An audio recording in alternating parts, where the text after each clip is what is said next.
L'invité de la matinale. KTO Radio. L'invité de la matinale aujourd'hui, René Poujol, ancien directeur de la rédaction du magazine Pèlerin, blogueur, observateur engagé de la vie de l'Église, est avec nous. Bonjour René. Bonjour Philippine. René, on a voulu vous inviter ce matin à l'occasion de la sortie du film de Frédéric Tellier, L'Abbé Pierre, une vie de combat, qui avait été présenté déjà au Festival de Cannes hors compétition. Un film biographique sur l'Abbé Pierre, et vous êtes vous-même un spécialiste du sujet. Vous êtes auteur de L'Abbé Pierre, Le secret d'une vie chez Salvatore, un livre écrit avec le père Jean-Marie Viennet, qui a été secrétaire général d'Emmaüs International, confident et confesseur de l'Abbé Pierre. Vous avez donc beaucoup étudié la vie d'Henri Grouès, et on voulait avec vous parler ce matin à la fois du film et de l'Abbé Pierre. Peut-être tout simplement pour commencer, le film est en salle depuis une semaine, vous avez eu l'occasion de le voir. Quelle est votre impression générale ? Écoutez, je trouve que c'est un excellent film et j'invite vraiment vos auditeurs à aller le voir. D'abord, c'est remarquablement bien filmé, on ne s'ennuie pas une minute alors que ça dure plus de 2 heures. Et puis, il y a quand même la prouesse qui a été soulignée déjà par beaucoup de Benjamin Lavergne, qui incarne l'Abbé Pierre d'une manière absolument extraordinaire. Sur ses jeunes années, avec la force de la voix, la force de conviction de l'Abbé Pierre, un prédicateur, mais moi je l'ai trouvé particulièrement bouleversant sur les dernières années du vieillard qui était devenu l'Abbé Pierre et que j'ai bien connu puisque j'étais très proche de lui. Je voyais l'Abbé Pierre en face de moi. Donc de ce point de vue-là, je trouve que le film est marquant. Il s'en tient à un message essentiel, qui est de dire que le combat de l'Abbé Pierre de 54 sur le logement et la lutte contre la pauvreté, qu'il a repris après dans les années 80, au moment de l'émergence de ce qu'on appelait les nouvelles pauvretés, ce combat reste actuel, parce que les dernières images du film sont des images de SDF dans les rues de Paris. Et donc c'est une forme d'invitation à se mobiliser sans cesse pour lutter contre la pauvreté. Alors on va en venir, René, à d'autres éléments qui sont peut-être moins présents dans le film, mais je voudrais d'abord faire une petite incise que vous avez soulignée d'ailleurs dans votre blog sur lequel on peut vous suivre, renépoujol.fr.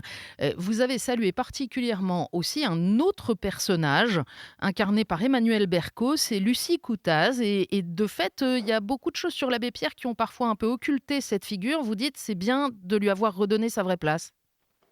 Oui, parce que Lucie Coutaz est comme l'Abbé Pierre, cofondatrice du mouvement Emmaüs. L'Abbé Pierre l'avait rencontrée dans la Résistance, c'est elle d'ailleurs qui lui a donné son nom d'Abbé Pierre, puisqu'il s'appelait Henri Grouès de son nom civil. Et Lucie Coutaz a été à son côté, non seulement une secrétaire, mais elle a été, je dirais, la femme de tête qui a porté Emmaüs. L'Abbé Pierre avait des charismes extraordinaires, on les connaît bien, mais c'était tout sauf un organisateur. Et lorsque est survenu le tsunami de l'hiver 54, heureusement qu'il y a eu Lucie Coutaz à son côté pour arriver à réguler tout ça, à mettre l'argent de côté, à savoir comment on le gérait, comment on le plaçait, etc. Et l'Abbé Pierre avait une véritable vénération pour Lucie Coutaz. D'ailleurs, il est enterré à son côté dans le petit cimetière d'Esteville. Et on parle peu d'elle dans les livres parce que c'est le charisme de l'Abbé Pierre qui l'emporte surtout. Et je trouve qu'il y a là une forme de justice qui lui a été rendue à travers ce film. Alors justement, il y a une production abondante sur l'Abbé Pierre. Il y a ce nouveau film. On en a fait une sorte d'icône laïque universelle. Mais vous dites, de ce fait, et y compris dans ce film, on passe un peu à côté de ce qui était son véritable moteur, la dimension spirituelle, la rencontre avec Jésus. Oui, moi je crois, vous savez, quand j'ai quitté la direction de Pèlerin, les journalistes m'ont dit, il y a un truc qu'on ne comprend pas chez toi, tu as côtoyé l'Abbé Pierre de très près et tu n'as jamais écrit de livre sur l'Abbé Pierre. Ce qui était vrai, et je me souviens leur avoir répondu, tout simplement parce que je ne vois pas ce qu'on pourrait raconter de plus. Et puis, le flash nous est venu dans une conversation avec Jean-Marie Viennet. Et on a commenté avec lui une réflexion de Laurent Desmarres, qui a été le dernier secrétaire particulier de l'Abbé Pierre, évoquant cette semaine entre le 22 janvier 2007 où est mort l'abbé Pierre et le 26 où il y a eu l'hommage national à Notre-Dame, Laurent Desmarres nous avait dit l'abbé Pierre était présent dans tous les médias et curieusement l'homme dont on parlait n'était pas celui que je connaissais. Et je crois qu'il avait mis le doigt sur l'essentiel. C'est-à-dire, souvenez-vous, l'abbé Pierre qui a été scout quand il avait 15 ans, scout de France, avait été totémisé castor méditatif. C'était déjà une belle intuition de la part de ses chefs. Il a passé sa vie comme castor à vouloir construire des maisons pour les autres, mais il était méditatif, ce qui l'a fait rentrer chez les moines lorsqu'il était adolescent, enfin jeune homme, il n'a pas pu y rester.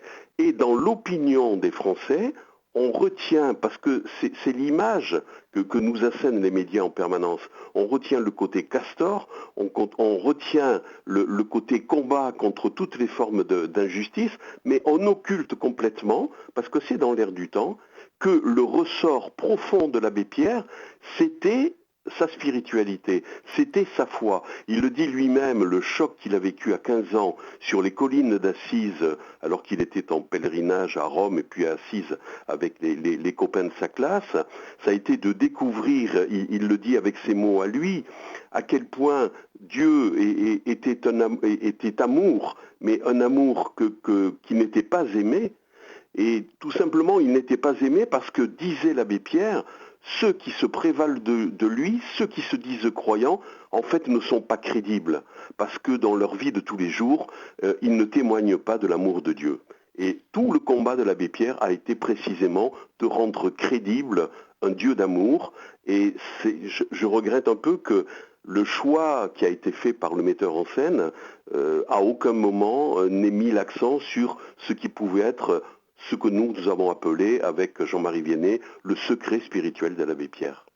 Ça veut dire qu'il faut, pour s'approcher du mystère de l'homme, revenir à cette première brûlure d'Assise et puis tenir compte du fait, on l'a entendu d'ailleurs dans les lectures de la liturgie il n'y a pas très longtemps, que le double commandement de l'amour de Dieu et du prochain, c'est le ressort, c'est le moteur qui va rester un combattant tout au long de sa vie. Oui, je crois que c'est ça. Et je crois que nous vivons dans une société où on veut tellement être dans le consensus que finalement on gomme tout ce qui peut être différent de l'un à l'autre. Qu'il y ait dans notre société, et ça a été le combat d'Emmaüs, si l'abbé Pierre a fait d'Emmaüs une association laïque, il n'a pas voulu que ce soit rattaché à l'Église.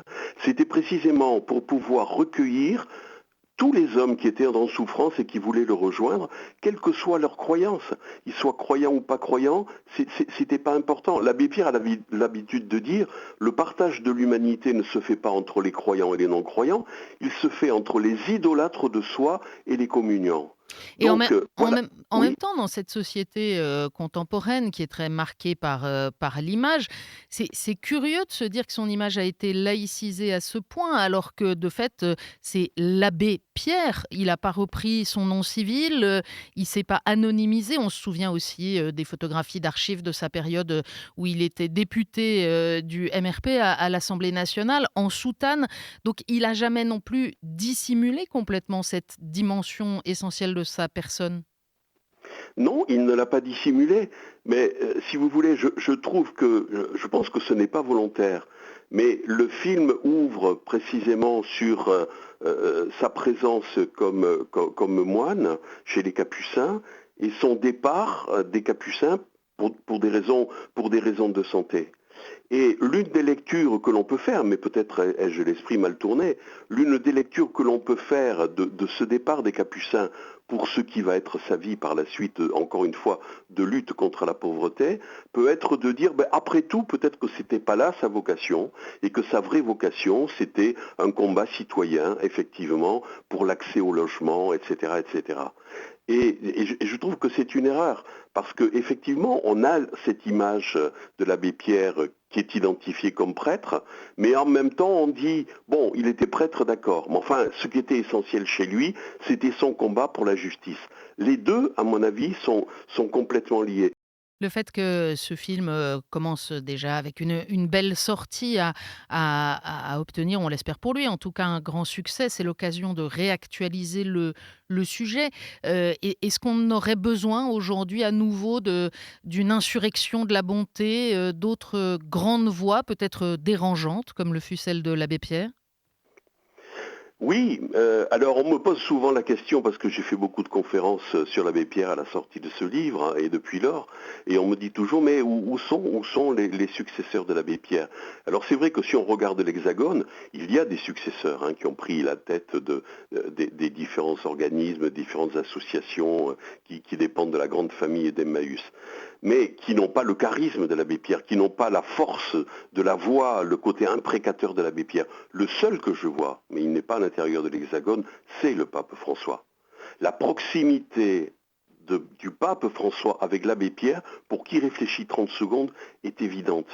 La même fascination pour François d'Assise, le même attachement au pauvre d'Assise, le souhait d'avoir une église pauvre pour les pauvres, le souci de vivre dans une forme de sobriété comme a vécu l'abbé Pierre toute sa vie, le côté interpellant de notre société en disant mais attendez, du fait des injustices, on va dans le mur, il y a là une proximité qui me semble tout à fait évidente et avec une voix qui est celle de François, qu'on aime ou qu'on n'aime pas, mais qu'on est obligé quand même de prendre en considération, qui me semble tout à fait remarquable. Avec une autre, similarité peut-être, c'est à la fois d'assumer, d'être, marqué par cette rencontre avec le Seigneur, d'être un fils de l'Église, comme le rappelle souvent le pape François, à son propre sujet et puis en même temps de s'affranchir volontiers des cadres, de faire des pas de côté, de ne pas se laisser, emprisonner ou enfermer par, les démarches, attendues ou convenues, mais de témoigner aussi d'une certaine liberté? Je crois que c'est tout à fait ça. L'abbé Pierre, que tout le monde n'aime pas beaucoup, précisément à cause des libertés qu'il a pu prendre vis-à-vis de l'institution. Mais l'abbé Pierre a été d'une totale fidélité à l'Église. D'ailleurs, il a eu d'excellentes relations avec tous les papes successifs. Mais c'est vrai qu'il demandait cette liberté qui est au fond, la liberté des enfants de Dieu pour être capable à son niveau et à son époque, d'atteindre ces périphéries que le pape François nous demande de rejoindre. Donc je crois que fidélité et liberté sont, à mon avis, l'envers et le revers de la même pièce. Et ça doit être un appel aujourd'hui pour tous les chrétiens. Il n'y a pas de vraie liberté sans fidélité à l'essentiel, et il n'y a pas de vraie fidélité sans liberté. Si je vous entends bien, René Poujol, il faut donc aussi que du côté catholique, peut-être on ne se laisse pas détourner de l'icône laïque de l'abbé Pierre, mais qu'au contraire, on s'attache à venir rechercher ce qui était le véritable feu intérieur, le véritable moteur de son action comme témoignage évangélique.